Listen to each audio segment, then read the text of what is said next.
Sejam todos muito bem-vindos. Começa agora o Direito Sem Fronteiras. No último programa, nossa conversa foi sobre o centenário da Primeira Guerra Mundial. Hoje, o assunto é a Segunda Guerra Mundial. O conflito teve início em 1939 e terminou em 1945, quando a explosão de 2 bombas atômicas marcou a história da humanidade. Para discutir o tema, estão aqui comigo o professor de Direito Internacional, George Galindo, e o historiador Rogério Lustosa. Antes, como de costume, eu convido os senhores e a você que está em casa a assistir a uma reportagem sobre o tema da semana.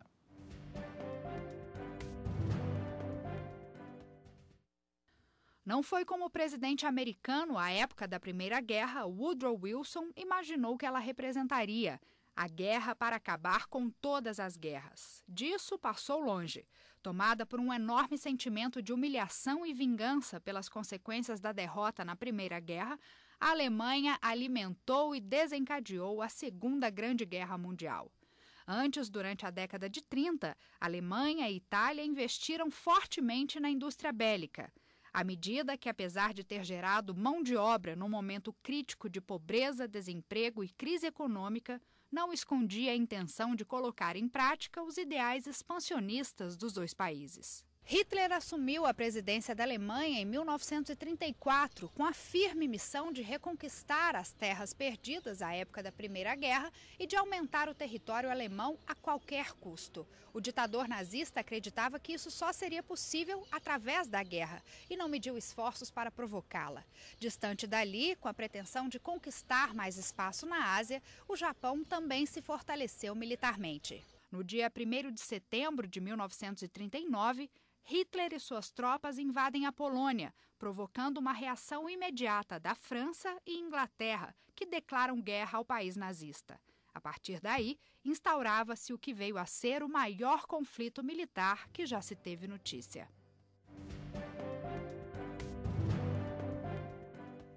Na semana passada, quando falamos a respeito da Primeira Guerra Mundial, eu fazia uma pergunta a respeito do fato que é apontado como o que foi o estopim da Primeira Guerra Mundial, o assassinato do arquiduque Francisco Ferdinando. Mas, na ocasião, como verificamos, isso era apenas um elemento que foi exatamente o estopim. No caso da invasão da Polônia, se dá a mesma coisa, eu tenho a impressão. É toda uma conjuntura que resulta na Segunda Guerra Mundial. Eu pergunto nesse sentido ao professor Lustosa, com relação a afirmações que são feitas em relação à Primeira e à Segunda Guerra Mundial. Há quem diga que a Segunda Guerra Mundial foi uma batalha da Primeira Guerra Mundial, ou como o professor nos explicava logo no início, antes mesmo de gravarmos o programa, o historiador Eric Hobsbawm diz que, na verdade, é uma guerra só. O historiador britânico Eric Hobsbawm, ele fala que é preciso ter uma escala distinta, de maior distância. E à medida em que nós nos distanciamos da guerra, nós conseguiríamos enxergar uma só guerra, uma longa guerra de 31 anos. A minha especialidade, na verdade, é o fascismo e a extrema-direita. E, nesse sentido, eu discordaria fortemente do historiador britânico, na medida em que o fascismo, que é um movimento absolutamente novo, que surge, é verdade, em decorrência da experiência de guerra de trincheira, mas, de qualquer modo, é um movimento absolutamente novo, que vai criar uma situação diversa. Então, é um tempo muito distinto, uma realidade tecnológica distinta, uma realidade política e ideológica bastante diferente, são guerras de naturezas realmente bem distantes, embora ambas estejam dentro do que a gente poderia, e aí sim concordar com o Hobsbawm, como a era das catástrofes e a era dos massacres, porque se nós olharmos num tempo longo, de 1816 a 1965, nós tivemos 74 guerras internacionais. Dessas 74, apenas 3 tiveram mais de 1 milhão de mortos. A Guerra da Coreia, também no século XX, e a Primeira e a Segunda Guerra Mundial. Então, nesse sentido, elas se aproximam, são guerras marcadas por grandes massacres, mas as diferenças são imensas. Eu gostaria de voltar ainda neste programa em relação a esse aspecto do fascismo, do nazismo, naquele contexto gerando a própria Segunda Guerra Mundial, mas antes eu gostaria de perguntar ao professor Galindo do ponto de vista de afirmações que são feitas na perspectiva do direito. Particularmente ao final da Segunda Guerra Mundial, ganha uma força imensa o debate relativo aos direitos humanos. Não era propriamente uma novidade, desde o século XIX, pelo menos, já se falava disso, sem falar nas raízes, voltando lá atrás ao iluminismo, mas ganha-se uma força muito grande nesse debate em função dos absurdos que aconteceram naquele período. O que seria um divisor de águas nesse sentido? Mas a própria Primeira Guerra Mundial, a Segunda Guerra Mundial, fazem parte de um conceito único sob esse ponto de vista? Edu, é interessante porque você toca num tema que é um tema hoje que existe uma efervescência de escritos sobre ele, saber exatamente quando que acontece a origem do direito internacional aos direitos humanos, né? Tem muita gente hoje, muita gente de alta qualidade escrevendo. Existe basicamente, eu diria, dois grupos, né? Aqueles que acreditam que sim, 45, e mais especificamente, alguns anos depois, 48, a Declaração Universal, seria o estopim do movimento internacional de direitos humanos, e alguns que acreditam que é antes disso. E aí eles vão se dividir. Alguns acham que é a Revolução Francesa, tem outros que acham que desde a Grécia você vai encontrar direitos humanos, outros acham que no século XIX você já encontrava alguns sinais. Seja como for, ainda que o começo dos direitos humanos tenha, no plano internacional, né, tenha acontecido antes da Segunda Guerra Mundial, o fato é que a Declaração Universal ela realmente foi um fator absolutamente importante nesse processo, né? Embora eu acho que se superestime o impacto imediato dela. A Declaração Universal ela não teve um impacto imediato em 48. Ela veio a ter, na medida que os anos foram se passando, eu diria muito mais na década de 60, é que ela vai começar a ter um apelo grande, né? Porque a década de 50 foi uma década, pelo menos do ponto de vista dos direitos humanos, muito travada pelo conflito ideológico soviético e capitalista, né? A partir da década de 60 é que também novos atores vão surgir, principalmente o movimento dos não alinhados, que vão propondo uma nova forma de se pensar temas da agenda internacional, e o debate internacional sobre direitos humanos ele vai ganhando mais fôlego. Na década de 60 que o tema começa realmente a ser, volta a se tornar importante. Mas sem dúvida que a Segunda Guerra Mundial, o final dela foi um fator absolutamente essencial para provocar se não o começo, mas pelo menos uma nova orientação em termos de proteção internacional de direitos humanos. Vamos voltar um pouquinho, falamos agora praticamente do final da Segunda Guerra Mundial nesse sentido, mas vamos voltar um pouquinho agora ao período entre guerras, que é exatamente a eclosão, o grande debate, e não apenas o debate, mas o grande embate até mesmo, e que acaba ocasionando o próprio surgimento do nazifascismo a partir da Europa e se espalhando pelo mundo. Faço a pergunta, inclusive, sobre uma perspectiva. Há um debate extremamente atual, que é justamente marcado até, de certa maneira, agora, nos últimos anos, pela questão dos partidos de extrema-direita na Europa, no contexto atual, e pela recente vitória, inclusive, dos partidos de extrema-direita, novamente. A pergunta que eu fiz no programa passado aos nossos convidados anteriores, se a história ela se repete ou se ela não se repete, ou se ela se repete apenas na forma de farsa, como já foi instituído. Há alguma semelhança entre esses períodos? É perigoso se fazer essa análise? Pensar que a história se repete pode ser uma estratégia retórica, né? Mas os sentidos são outros, os contextos são outros, os embates são outros. Quando nós pensamos, por exemplo, o Front National na França hoje, né, da Marine Le Pen, do velho Jean-Marie Le Pen, com os seus 25% de votos na eleição para o Parlamento Europeu, pode-se pensar, num certo sentido, numa vitória, mas que é muito parcial, porque, afinal, estamos falando de um parlamento com 700 quadros, não é? E 100, aproximadamente, parlamentares que compõem grupos de extrema-direita e que são muito distintos. Efetivamente, quando se pensa a extrema-direita francesa, o que é chamado como extrema-direita francesa, ela está extremamente distante dos sentidos que a extrema-direita europeia dos anos 30 construiu e idealizou. Eu vejo com muito perigo essas comparações que são feitas, porque o nazismo e o fascismo também italiano, eles foram uma experiência tão grotesca na história da humanidade que eu acredito que fazer comparações deles com outros regimes ou com outras situações do presente, acredito que é preciso ter um cuidado muito grande. Eu acredito que as pessoas não têm esse cuidado. Eu acho que é preciso um dever ético de fazer essa diferença e estabelecer que esse inenarrável é uma experiência absolutamente inédita na história da humanidade.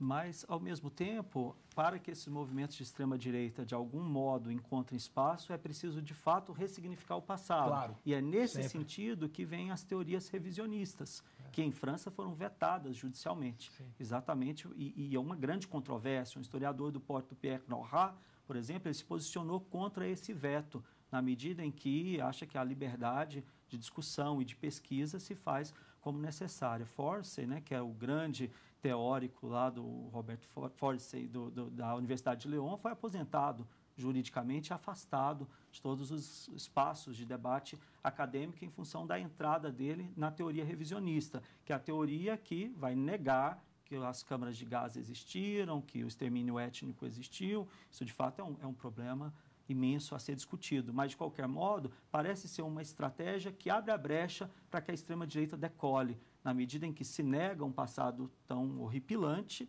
né, criando, então, maiores possibilidades de ação de uma extrema-direita que, embora não seja necessariamente nazista, de toda forma é vinculada a esse passado tenebroso, como o professor falou. A gente vai para um rápido intervalo e volta num instante para continuar a nossa conversa sobre a Segunda Guerra Mundial. Você que nos acompanha, não saia daí. Agende-se para o 12º Congresso Brasileiro de Direito Internacional, que vai debater o tema O Direito Internacional e os Objetivos de Desenvolvimento do Milênio da ONU. O evento será no Hotel Matiz Convenções, em Salvador, de 27 a 30 de agosto. Informações e inscrições no site www.cbdi2014.com.br.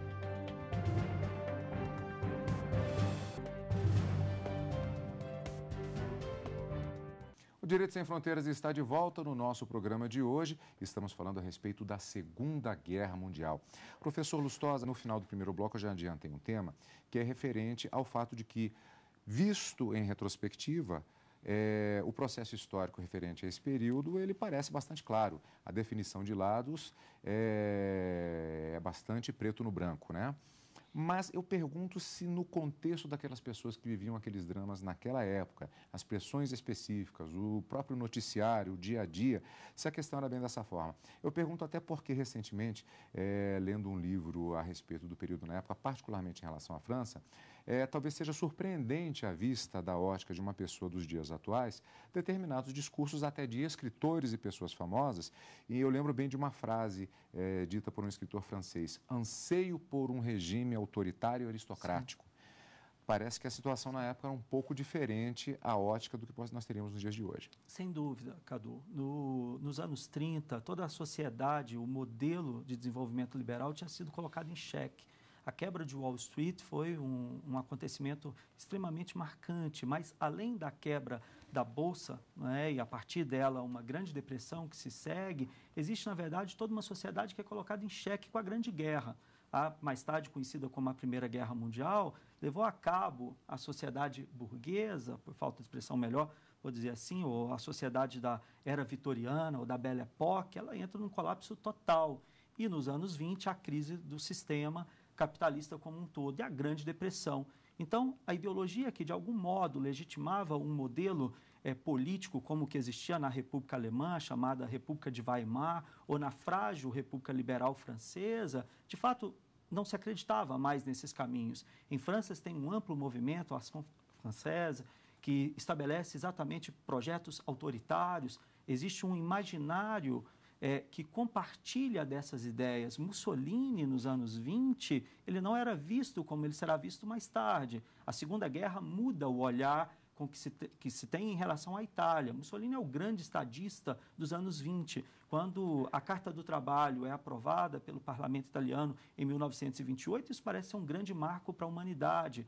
No Brasil, né, Vargas, a CLT, em muitos aspectos, não vou dizer que é um arremedo, mas se inspira bastante na Carta Italiana. Mais tarde, a Argentina, de Juan Domingo de Perón, também se inspira bastante numa carta que parecia mudar todos os projetos, né, políticos, sociais, com uma entrada dentro do que na América Latina nós chamamos de trabalhismo. Então, Mussolini aparecia muito mais como um sonho, como um grande estadista. O intelectual Plínio Salgado, do Brasil, ele conhece Mussolini em 1930 e é paixão à primeira vista. ele volta para o Brasil completamente seduzido pelo homem e diz, eu tenho que fazer algo parecido no Brasil. Parecia ser a grande esperança da humanidade, porque o modelo liberal tinha se mostrado extremamente fracassado, né? Um colapso daquela sociedade. Quando nós olhamos a montagem de barracas, de barracões no Central Park, em Nova York, a polícia com bastante violência, indo expulsar os pobres, miseráveis da economia do país que tinha, de longe, a mais poderosa economia do mundo, percebe-se brutalmente o colapso de todo o sistema liberal. E a solução parecia ser esses regimes autoritários, mas com grande presença social. A memória dos alemães dos anos 30, ela tem um marco. 1938 foi o ano em que se atingiu o pleno emprego na Alemanha. Então, se em 1933 a Alemanha, há controvérsias, mas chegou a um desemprego de 35% ou talvez até 40%, 5 anos depois do nacionalsocialismo, em 1938, nós temos pleno emprego. Então, a memória das pessoas que viveram aquilo tinha uma outra entrada social que a guerra ofuscou. E que depois a leitura será outra, apenas dos horrores, que foi um componente, sem dúvida nenhuma, decisivo para que essas ideologias fossem para a lata do lixo. Professor Galindo, eu vou aproveitar justamente esse ponto que o professor colocou a respeito do perigo de se olhar o passado em função do presente e repetir uma pergunta que eu fiz em relação à Primeira Guerra no programa passado. Do ponto de vista do que aconteceu nos campos de batalha da Segunda Guerra Mundial, muitas das práticas ditas normais à época, hoje, alguns generais, eles seriam processados no TPI, no Tribunal Penal Internacional? Bom, eu acho que o precedente de Nuremberg deixa isso muito claro, né? Todo o discurso que existe para a criação de Nuremberg é que os oficiais nazistas, especialmente, eles tinham plena consciência de que já existiam normas muito claras sobre a conduta no período de guerra. E Nuremberg é estabelecido a partir disso. Há um argumento que é utilizado por muitos nazistas, inclusive ele é flertado por grandes juristas como Carl Schmitt, que chega a dizer isso também, que o estabelecimento de Nuremberg violava o princípio nulla pena sine lege, né? Não é possível pena se não existe uma lei prévia que estabeleça. Aliás, nesse sentido, eu vou lhe perguntar também, acrescentar mais um ponto, acusam o Tribunal de Nuremberg de ter sido um tribunal de exceção. Exatamente. Ele seria, um dos motivos dele ser um tribunal de exceção é que ele é estabelecido, segundo alegam, porque não há regra anterior.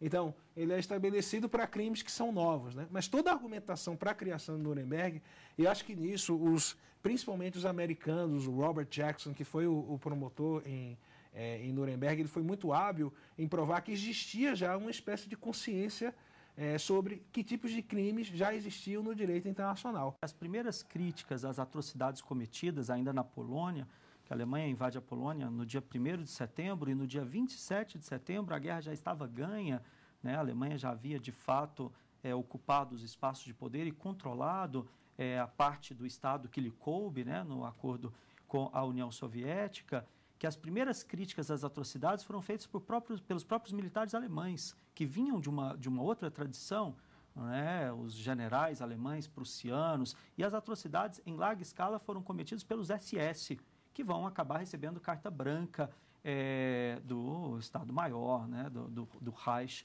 alemão com Adolf Hitler. Não que o exército alemão não tenha cometido atrocidades, mas efetivamente essas atrocidades estiveram muito mais a cabo e os modos com que elas foram cometidas, né, muito mais a cabo dos SS do que propriamente do exército alemão. Mas é verdade que vai havendo um processo de nazificação também do exército e perde-se, então, a dimensão ética que, de algum modo, as forças alemãs possuíam ainda. A Segunda Guerra, uma das grandes novidades é exatamente essa terrível novidade, né? A quebra de qualquer limite ético e daí a mortandade, o massacre nesse nível, porque as populações civis vão ser penalizadas, né, com essas práticas de massacres e de extermínios. Eu mantenho a pergunta a ambos, acrescentando um elemento, ou melhor, 2. As 2 bombas atômicas ao final da Segunda Guerra Mundial. Também é um debate que acontece desde então e há quem diga que os americanos, nesse caso, também teriam incorrido em um crime de guerra. Esse debate, acho que ele não teve fim, talvez não tenha. Qual a opinião dos senhores? Na verdade, se você olha, por exemplo, das normas de direito internacional humanitário nos dias de hoje, jogar uma bomba atômica, ela viola o chamado princípio da distinção, porque você não consegue distinguir o que é o objetivo militar e o que é o objetivo civil. Evidentemente que uma bomba atômica não consegue se fazer. Se existia essa norma naquele tempo, não sei, eu tenho sérias dúvidas, mas eticamente já existia claramente a ideia de que não se poderia atingir civis de uma maneira indistinta. Quando Eichmann foi julgado em Jerusalém, né, depois de ser sequestrado em Buenos Aires, ele que será acusado de ter matado 6 milhões de pessoas, né? Não é bem assim, mas enfim, de qualquer modo, Eichmann foi o braço direito de Himmler, que era o homem forte da solução final, né? Da política de holocausto, de extermínio da comunidade judaica. Quando sai a sentença de condenação à morte, o advogado dele, um alemão, ele diz: tragam-me então o piloto do Enola Gay, né? O piloto americano, porque no olhar daquele senhor, no ano de 1960-61, em Jerusalém, né, os crimes cometidos por Eichmann foram da mesma natureza, crime de guerra, crime contra a humanidade, que os crimes cometidos pelo piloto norte-americano, com um agravante por caso do piloto norte-americano. A Alemanha era um Estado totalitário, os Estados Unidos da América uma democracia, embora em guerra tratava-se de uma democracia. Uma outra pergunta que também foi feita em relação à Primeira Guerra, hoje falamos em relação à Segunda Guerra Mundial, participação do Brasil naquele conflito. A participação do Brasil é uma participação que acontece, acredito que o professor tem até mais condições de falar que eu, mas é uma participação que, se você olha pelo ponto de vista de uma agenda desenvolvimentista, Getúlio Vargas consegue utilizar aquilo para dar um upgrade, né, como se diria hoje, né, em uma série de questões que estavam em aberto do ponto de vista desenvolvimentista. Evidentemente que se engajar numa guerra sempre traz enormes perdas, né? Mas no Brasil houve esse componente também, né? Um componente de crescimento econômico associado a uma decisão sobre que lado se colocar durante a Guerra Mundial. Agora, de todo modo, a participação brasileira na Segunda Guerra Mundial foi muito maior do que se coloca, não especialmente a FEB com seus 20 e poucos mil soldados que vão a Pistoia, que desembarcam na Itália. Mas agora mesmo, nesse ano, será lançado um livro do historiador Hugo Gianotti, chamado Soldados da Borracha, mostrando os soldados esquecidos, né, de milhares e milhares e milhares de nordestinos que embrenham na floresta a fim de atender às demandas do hipercrescimento industrial da indústria bélica norte-americana tão necessária à guerra. Em 8 de novembro de 1942, surge um novo furo na frente nazista, que é a invasão anglo-americana no norte da África. E ali se estabelece uma ponte de logística que sai de Natal. No ano de 1943, o aeroporto de Natal foi o aeroporto de onde mais partiram aviões de todo o planeta Terra. Ou seja, toda a retaguarda para as ações contra Rommel, né, o Raposa do Deserto, no norte da África, saem do Brasil, porque o Atlântico estava bastante comprometido, né, pelos U-boats alemães. Então, existe uma posição estratégica na aliança estratégica para o Brasil com os Estados Unidos, no sentido geográfico e de logística para a invasão ao norte da África, que foi fundamental para, por sua vez, invasão à Itália. Existe uma posição fundamental em relação às matérias-primas. Quando a guerra estava prestes a terminar, Roosevelt escreve uma carta conhecida para o Getúlio Vargas, agradecendo a contribuição com o café, por exemplo, que era fundamental para manter os soldados norte-americanos no clima da guerra, né? Enfim.